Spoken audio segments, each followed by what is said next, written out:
Prabowo Subianto. Akankah dikabulkan? Kita akan membahasnya malam hari ini bersama Koordinator Rumah Juang Jokowi, Andi Aswan. Selamat malam, Bang Andi. Selamat malam, Audrey. Selamat malam, pemirsa. Ya, dan ada juga pakar hukum tata negara sekaligus peneliti Pusat Kajian Anti Korupsi UGM, Zainal Arifin Mokhtar. Selamat malam, Mas Uceng. Selamat malam, Mbak. Iya, saya mau ke Bang Andi dulu. Bang Andi, ini kemarin Bang Noel baru ditetapkan sebagai tersangka, belum ada 1 jam, tapi minta pengampunan, minta amnesti kepada Pak Prabowo. Menurut Anda nih, apakah akan dikabulkan permintaan Bang Noel? Ya, saya tidak akan berandai-andai apakah akan dikabulkan, ya kan. Tapi ini biasanya kan amnesti itu ada timingnya kan. Ini kan bulan 17 Agustus, yaitu biasa kan ada hari ulang tahun yang hari besar gitu, ada willingness lah dari pemerintah memberikan suatu, entah itu apa amnesti, entah itu abolisi, kan itu kan hak prerogatifnya dari presiden. Kalau Bang Noel ini meminta amnesti, itu hak beliau lah untuk meminta itu kan, tapi semuanya itu dikembalikan lagi kepada pemerintah apakah itu patut diberikan amnesti atau tidak gitu. Kita mengikuti aja prosedur-prosedur yang ada ya apalagi kan kalau kita bicara masalah korupsi. Ya itu sangat luar biasa sekali. Tapi kenapa sih Bang minta amnesti padahal kan sebelumnya katanya membantah nih melakukan pemerasan, membantah di OTT begitu. Tapi kemudian tiba-tiba minta amnesti. Ya mungkin ya melihat hanya sekilas apa muncul dari pikiran dia gitu kan. Kalau dikatakan wah saya ini bukan pemerasan, itu kan akan dibuktikan selanjutnya kan oleh KPK itu. Bagi kami ya semua relawan ya itu mendukung penuh semua kinerja-kinerja dari aparat penegak hukum di Indonesia itu termasuk KPK. Karena kan kita mendukung pemerintah Prabowo Gibran terutama dalam program-programnya itu terutama pemberantasan korupsi, ya kan? Beliau kan selalu mengatakan tidak pandang bulu siapapun itu ya dia katakan quote unquote itu dilibas untuk masalah korupsi. Termasuk juga dengan Bang Noel, artinya Anda tidak setuju kalau permintaannya dikabulkan? Kalau saya melihat itu kalau permintaannya dikabulkan atau tidak kan itu kan haknya dari pemerintah presiden ya. Tapi pasti melalui kajian-kajian yang lebih dalam. Ya kan, apakah ini pantas diberikan amnesti dengan kasus seperti ini atau tidak? Oke, kita tanyain kalau gitu ke Mas Uceng. Mas Uceng, kategori pantas dan tidaknya untuk memberikan amnesti dalam kasusnya Bang Noel ini dilihatnya bagaimana pemberiannya, yang boleh, tidak dan yang boleh? Yang pertama begini ya, amnesti itu berbeda dengan remisi. Kalau remisi itu memang ada klausula-klausula tetap. Misalnya dia berkelakuan baik, lalu kemudian ada remisi khusus bulan Idul Fitri, ada remisi khusus tahun baru, ada remisi khusus 17 Agustus, ada tanggal kejadian khususnya biasanya remisi itu. Tapi walaupun ada pertimbangannya. Kalau amnesti itu kan pengampunan. Amnesti itu berasal dari tradisi Yunani pertama kali. Ada perang saudara, lalu kemudian pihak yang menang itu melakukan pengampunan. Ya, bukan pengampunan, melupakan. Jadi dia melupakan sepanjang kemudian orang yang kalah itu dilupakan gitu. Makanya dia berasal dari kata amnesis. Nah, amnesti dari asal muasalnya itu sebenarnya beritikat demi rekonsiliasi. Makanya amnesti kalau kita pelajari mulai dari amnesti tahun 62 ya, 61 dilakukan oleh Soekarno untuk para pemberontak, para orang yang dituduh PRRI Permesta, lalu kemudian Ibnu Hajar di Kalimantan Selatan, lalu kemudian Daud Bereh di Aceh. Mereka akan diberikan amnesti sepanjang kemudian menyatakan bersetia kepada Republik Indonesia. Nah, begitu juga tahun 70-an, Franklin Soeharto menawarkan itu. Mas Uceng. Nah, jadi amnesti itu biasanya bingkainya rekonsiliasi. Nah, dalam kasus kemarin, kalau kita bicara soal Hasto, nah itu memang menarik. Ya, saya tidak tahu, saya tidak paham pertikaian apa yang sedang terjadi sehingga butuh rekonsiliasi sebenarnya, sehingga Hasto mendapatkan amnesti. Ya, nah dalam kasus ini menjadi lucu kalau kemudian seorang Noel meminta amnesti. Oke, Amnesti kenapa lucunya Mas Uceng? Karena kan baru-baru ini tadi ya berkaca kepada kasusnya Mas Hasto begitu, lalu kemudian diberikan pengampunan, kasusnya Tom Lembong abolis juga diberikan pengampunan juga kepada dari presiden. Iya, dari kasus Hasto saja sudah lucu sebenarnya. Ya. Jadi kelucuan itu sudah ada dari kasus Hasto karena amnesti itu diberikan dengan bingkai rekonsiliasi. Oke. Saya nggak tahu apa sebenarnya pertikaian apa yang terjadi, apa yang harus direkonsiliasi dari Pak Prabowo. Mas Uceng, kita jeda Jangan-jangan sejenak dulu. Mohon maaf, kita dengarkan kumandang azan maghrib dulu ya. Yang dikatakan Mas Uceng bahwa kasusnya Mas Hasto itu kemarin nampaknya ada rekonsiliasi. Nah, kalau ini mungkin saja nggak sih permintaan Bang Noel kenapa minta untuk amnesti kepada Pak Prabowo karena mau rekonsiliasi? Ya, saya kalau kita bicara secara hukum ya koridornya itu bukan seperti itu sebetulnya. Kenapa? Karena kan Jadi Bang Noel ya, juga seharusnya mendukung ya Pak memang, Prabowo. Ya, seharusnya memang ya hadapi dulu semua permasalahan itu di dalam, ya clear gitu kan. Dan bagaimana di dalam itu kan diserahkan kepada kuasa hukum untuk itu. Ya, saya sih kemarin tuh berharap ya Bang Noel itu tidak mengatakan seperti itu gitu loh. Lebih baik ya diam saja ya kan. Bagaimana nanti proses-prosesnya itu dikuasakan kepada tim kuasa hukumnya gitu loh. Tapi Bang Andi sebenarnya Bang Noel ini masih ketua Prabowo Mania? Masih. Dia ketua umum Prabowo Mania. Dan kemudian permintaan itu menurut Anda juga tidak beralasan ketika sudah mendukung Pak Prabowo minta pengampunan? Ya jadi begini, makanya itu kalau itu kan hak pribadi ya kalau untuk bicara minta pengampunan ya. Tapi kan kita proses hukum itu gitu loh. Ya biar bagaimanapun juga ini kan masih berjalan nih. Walaupun sudah jadi tersangka kan. Kalau sudah itu proses kan kalau misalnya ada sesuatu kan bisa aja pra peradilan nantinya dilakukan dulu gitu loh. Ya seiring kalau memang penting dia lakukan permintaan amnesti itu gitu loh. Jadi proses-proses yang berjalan itu ya diikuti semua. Dan kita lihat kalau misalnya memang itu ada penyimpangan-penyimpangan dilakukan, itu bisa Bang Noel mengajukan pra peradilan melalui tim kuasa hukumnya. Oke. Kalau kembali lagi ke Mas Uceng, jadi kalau yang tadi Anda katakan bahwa ini berbeda ya nampaknya kasusnya. Nah, maksudnya ini gimana caranya juga bisa melihat begitu dengan pengampunan yang diberikan dan tidak begitu dalam kasus Noel dan kasus-kasus sebelumnya seperti kasus Mas Hasto? Ada satu hal lagi yang harus saya sampaikan ya. Amnesti itu kalau proses hukumnya sudah tidak jalan. Jadi sudah tidak ada upaya hukum lagi. Dalam kasus Hasto kemarin kan dia tidak banding. Karena tidak banding maka dianggap sudah tetap, makanya kemudian dikeluarkan amnesti. Tapi dia prosesnya berjalan. Nah, saya mau bilang begini, kejadian memang ada amnesti untuk non rekonsiliatif ya kalau kita lihat baik Nuril, tapi diberikan amnesti karena desakan publik yang sangat kuat karena ada ketidakadilan yang sangat besar. Nah jadi baik karena ketidakadilan yang sangat besar maupun kita bicara soal rekonsiliatif itu tidak ada sebenarnya. Maksudnya itu dorongan dari masyarakat begitu ya Mas? Dan rekonsiliatif itu jangan dipandang rekonsiliatif pribadi ya. Rekonsiliatif itu harusnya rekonsiliatif nasional nih. Maksudnya ada pemberontakan nasional, negara, pemerintah mau berdamai dengan yang gitu-gitu tuh biasanya. Jadi kalau orang per orang bahkan hubungan antara Prabowo dan Megawati juga itu nggak bisa dianggap sebagai sebuah konsep amnesti. Tapi kalau misalnya dalam kasusnya Bang Noel? Iya apakah ada desakan publik kuat bahwa ada ketidakadilan? Apakah ada rekonsiliasi nasional yang sedang dituju? Saya kira enggak.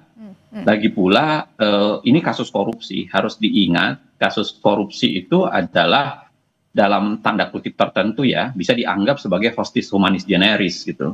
Dia adalah musuh umat manusia. Karena nggak ada satupun saya kira umat manusia yang merestui korupsi. Nah, problemnya adalah ketika dia dia diperlihatkan secara mudah, misuse of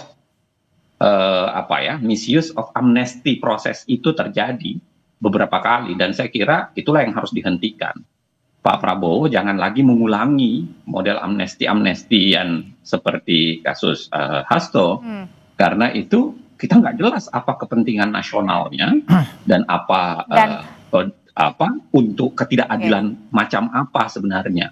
Makanya saya kira dalam kasus korupsi ini jangan dibiarkan nanti menjadi presiden, nanti kemudian kita akan Prabowo akan berhadapan dengan publik ketika mengulangi praktik-praktik amnesti. Jadi dianggapnya mudah begitu ya memberikan pengampunan ketika sudah ketahuan begitu ibaratnya gitu ya, Mas? Iya. Uceng, oke. Ya, saya setuju dengan Mas Uceng itu loh. Jadi nanti ada presiden-presiden yang selanjutnya kan, itu kan nggak baik untuk tata hukum kita. Tapi Bang Andi, Anda ngomong begini, apakah ini artinya juga pada saat memang Bang Noel kan sudah dipecat ya? Maksudnya bukan dipecat. Dipecat sebagai menteri. Ya, sebagai menteri. Nah, sebagai Prabowo, sebagai wakil menteri, sebagai ketua umum Prabowo Mania?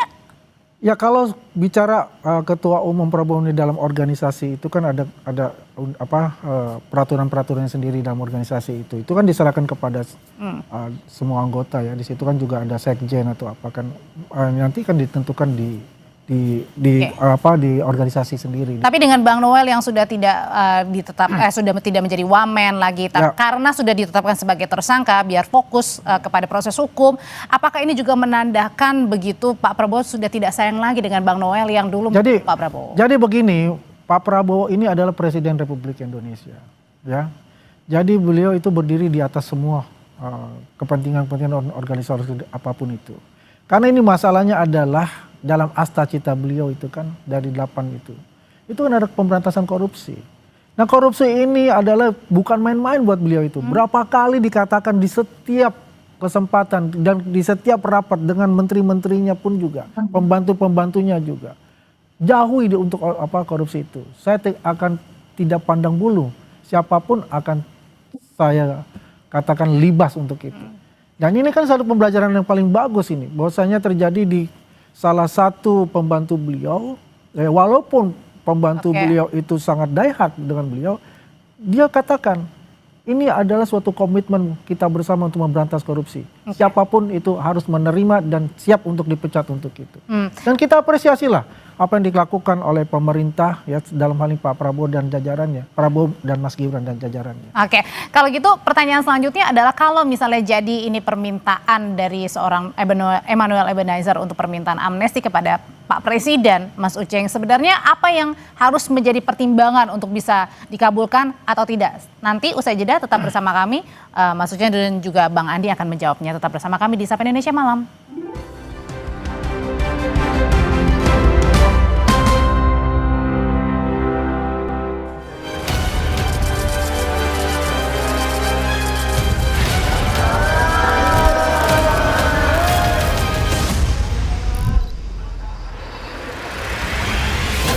Perilaku korupsi ada di setiap eselon birokrasi kita. Ada di setiap institusi dan organisasi pemerintahan. Perilaku korup ada di BUMN kita. Ada di BUMD kita. Saya semakin mengetahui berapa besar tantangan kita.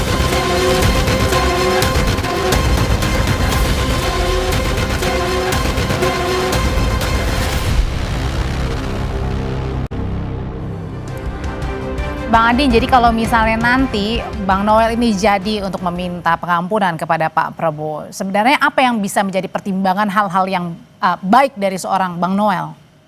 Ya, saya sulit untuk menggambarkan apakah permintaan itu akan diterima atau tidak ya. Tapi kan masalahnya kan ini kan belum masuk ke proses BAP-nya apa kan belum selesai atau apa kan, belum ditetapkan juga sebagai katakanlah terdakwa ataupun divonis nantinya kan itu ada tahapan itu kan sebetulnya baru ada katakanlah amnesti itu. Ya masalahnya kan kalau kita bicara amnesti itu biasanya kan hubungan itu yang katakan Mas Uceng itu kan politik rata-rata itu yang kena dapat amnesti ya. Ada kan 1078 orang yang kena. Tapi kan apakah kemudian juga jasanya Bang Noel ketika mengalihkan dukungan begitu dari Pak Jokowi ke Pak Prabowo itu juga? Ini harus saya klarifikasi, bukan arti dukungan Pak Jokowi ke Prabowo, enggak. Karena begini, Prabowo Mania, berubah jadi Prabowo Mania itu mendukung Pak Prabowo dan Mas Gibran itu, ya itu pengalihan itu memang karena Pak Jokowi juga arahnya ke sana gitu. Karena Pak Jokowi itu ada memilih Prabowo Gibran sebagai calon untuk pengganti beliau. Nah, jadi Artinya kan ada effort juga kan bagi seorang ya Bang pasti Noel. effort itu ada. Jelas dari Noel dan teman-teman itu effortnya besar untuk itu. Bagaimana bertarung, karena yang pertama kali relawan yang mendukung Pak Prabowo pada saat itu belum ada Mas Gibran, yaitu dia Prabowo Mania yang didukung yang dikomandoi oleh Bang Noel ini. Jelas itu ada sejarah yang tidak bisa dinafikan ya, sampai berjuang sehingga menjadi Pak Prabowo jadi presiden. Nah kalau sekarang tersandung kasus dan meminta pengampunan. Ini case-nya kan beda lagi nih. Kalau kita kan bicara ini sebagai wakil menteri yang notabene adalah pejabat publik yang merupakan pembantu presiden. Nah ini harus memisahkan nih antara organisasi relawannya atau oknum beliau ini sebagai pejabat publik yang tersangkut dengan kasus ini gitu. Itu sah-sah saja kalau beliau mengatakan oke, saya akan mengajukan amnesti melalui tim kuasa hukum kami. Kalau saya menyarankan adalah kita adukan pra-peradilan dulu gitu loh. Oke. Ya, tahapan-tahapan itu jalankan dulu gitu. Setelah itu baru lanjut kata Bang Uceng tadi, Mas Uceng tadi, ya kalau memang itu deadlock udah nggak ada hukum yang bisa diinikan ya. Ya sebaiknya adalah pra-peradilan dulu. Hadapin dulu aja ya, jalanin dulu aja ya. Jalankan dulu proses-proses itu ya. Baru kalau itu mentok dan tidak ada jalan lagi, dead end, lanjut. Oke, Mas Uceng, dengan permintaan dari seorang Emmanuel Ebenezer nih untuk meminta pengampunan kepada seorang presiden begitu, apakah ini juga cerminan yang dianggap bahwa memberikan pengampunan sebelumnya kepada Mas Hasto begitu, jadi dianggap ini ya sudahlah diberikan pengampunan, moga-moga dikabulkan?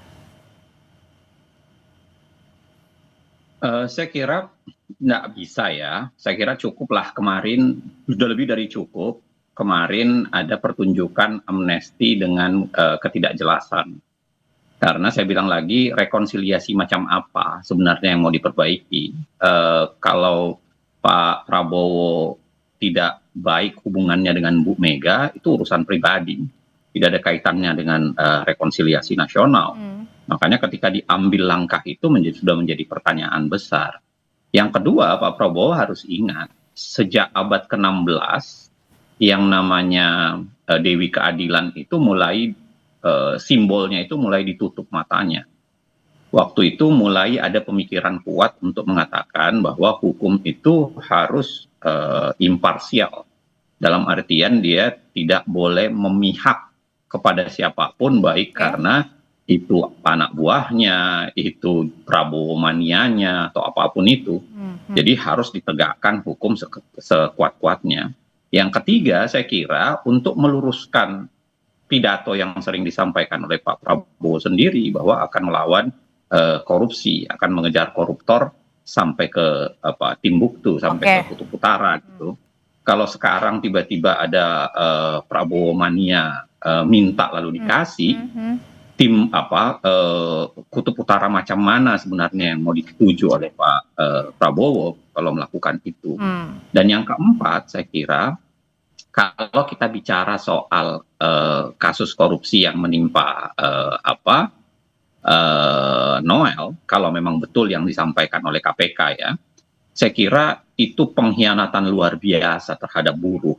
Coba bayangkan, buruh yang seharusnya pekerja migran, pekerja yang harusnya mengurus sertifikat itu hanya 200.000, itu ditagih sampai 6 juta. Itu kekejaman macam mana itu yang naiknya luar biasa ya Bang Mas ya, pemerintah kita atau aparat pemerintah kita terhadap buruh yang harusnya mereka lindungi. Saya kira pengkhianatan macam ini sudahlah, harusnya dipandang sebagai sesuatu yang sangat berat dan tidak ada upaya untuk meringankan sedikit pun. Yang paling terakhir saya mau bilang, simbol Dewi Keadilan itu juga pegang pedang. Pegang pedang itu artinya membutuhkan ketegasan. Nah, yang ditagih dari kita semua, tentu bukan hanya sekedar Prabowo, seberapa tegas kita berhadapan dengan kasus korupsi yang saya kira belakangan ini memang sudah makin mengendur semangat untuk melakukan pemberantasan korupsi. Kalau gitu ini ujian juga ya ke depannya. Nah kalau gitu Bang Andi, kalau tadi Bang Andi bilang misalnya hadapi saja dulu, ajukan dulu pra peradilan, baru selebihnya nanti dipikirkan begitu. Pertanyaannya, mewakili Prabowo Mania dan juga dekat dengan Bang Noel ya sahabat. Kalau kemarin Anda datang juga ke KPK ya? Ya, saya datang. Kalau gitu akan memberikan juga nggak bantuan hukum kepada Bang Ya. Noel? Jadi selain tim kuasa hukum yang sudah ditunjuk oleh keluarga Bung Noel, jelas Prabowo Mania 08 sebagai organisasi yang dikomandoi oleh Bung Noel itu menyiapkan kuasa hukum secara internal. Dan mudah-mudahan bisa bergabung langsung dengan tim kuasa hukum yang ditunjuk oleh keluarga itu memberikan advokasi kepada Bung Noel. Itu tidak bisa terlepaskan itu. Kuasa hukumnya itu nanti juga akan minta amnesti juga? Saya kurang tahu untuk Oke. apakah minta amnesti atau tidak. Yang penting proses BAP-nya dan sebagainya itu Oke, berjalan ya secara hukum. Kalau perlu memang ada celah-celah, katakanlah ada untuk pra peradilan silakan dilanjutkan. Yang jelas apa yang telah dilakukan oleh aparat penegak hukum KPK Baik. kita apresiasilah Baik. untuk penegakan pemberantasan Korupsi. korupsi Oke. di Indonesia ini. Bang Andi terima kasih, Mas Uceng terima kasih, selamat malam semuanya. Waalaikumsalam. Usai jeda saudara tetap bersama kami keluarga Arya Daru Pangayunan buka suara terkait misteri kematian